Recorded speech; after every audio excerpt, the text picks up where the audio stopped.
Je suis malade.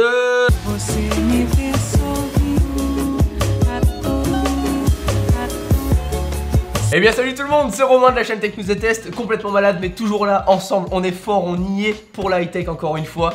Regardez le petit bijou DJI Osmo, ça faisait tellement longtemps que je le souhaitais, je me suis dit il fallait que je le teste absolument avec vous, en tout cas que je le déballe pour cette vidéo là puisque la vidéo test sera par la suite et vous verrez où, dans un endroit plutôt pas mal.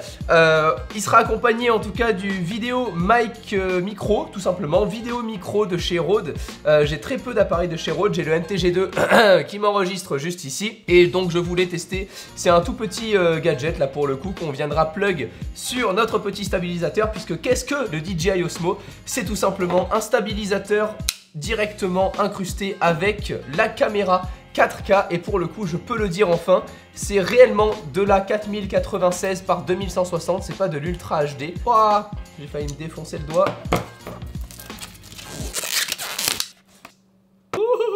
Nous avons les petits manuels,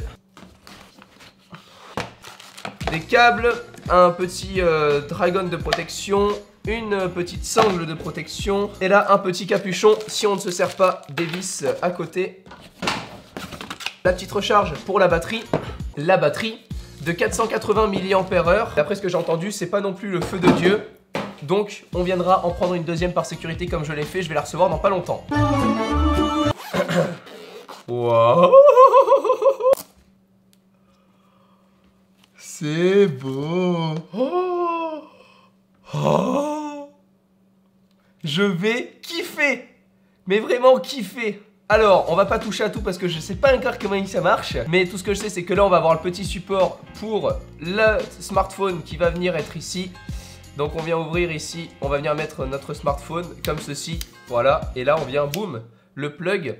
Ensuite, notre smartphone nous permettra de régler à la fois notre caméra et à la fois d'avoir un retour vidéo puisque sinon on n'a pas d'écran intégré sur le petit module. Et là le but, j'ai envie de vous dire, c'est qu'on la fasse marcher parce que jusqu'à présent, et moi c'était vraiment ce que je voulais tester, c'était en concurrence directe avec le petit stabilisateur de chez Philiou que j'avais testé et la GoPro Hero. On va pouvoir donc venir filmer en 4K ainsi qu'en Ultra HD à 30 images secondes et on va pouvoir venir filmer en 1080p à 120 images secondes mais on pourra pas avoir de 60 images secondes en Ultra HD, ça sera uniquement du 30 images secondes.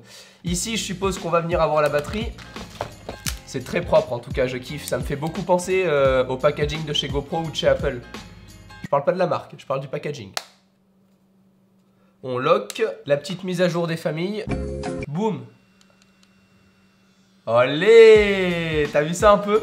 Tu passes du fast cam, boum, à ce que tu filmes. Une fois que ça va être réglé, donc là on a la petite micro carte SD qui est juste insérée ici. D'ailleurs on en a une d'origine. On viendra donc filmer avec la Zenmuse X3. On va avoir plusieurs possibilités, on va avoir 3 objectifs différents jusqu'à la version professionnelle qui va du coup être beaucoup plus chère, mais avec un objectif qui par exemple prendra en compte vachement plus de lumière. Sur celle-ci, on ouvre à 2.8, on peut aller jusqu'à 1/8 millième de seconde au niveau du shutter speed. Donc c'est plutôt pas mal s'il y a énormément de soleil. C'est plutôt cool en pleine luminosité. Puis une fois qu'on l'a là, et ben là je peux venir tourner complètement. Eh, pas complètement. En fait, ça équivaut au stabilisateur de chez Philiou. Parce que si je l'allume ici par exemple et que je le remets vers moi là, celui-ci, regardez les deux. On va venir les bouger à gauche, lui il bloque avant, on est d'accord, lui j'ai un peu plus de marge. Mais il bloque quand même, c'est-à-dire que je peux pas faire un tour complet en 360 degrés. Du moins pour le moment, je l'ai pas encore testé, la vidéo test arrivera très vite. Pour l'instant, je kiffe déjà, ne serait-ce que le fait de me dire que je peux filmer en réel 4K, en 4096 par 2160. Et le fait que je peux diriger comme ça, moi mes plans, c'est genre tu arrives, tu vois, tu fais un petit travelling comme ça où... c'est genre trop stylé quoi.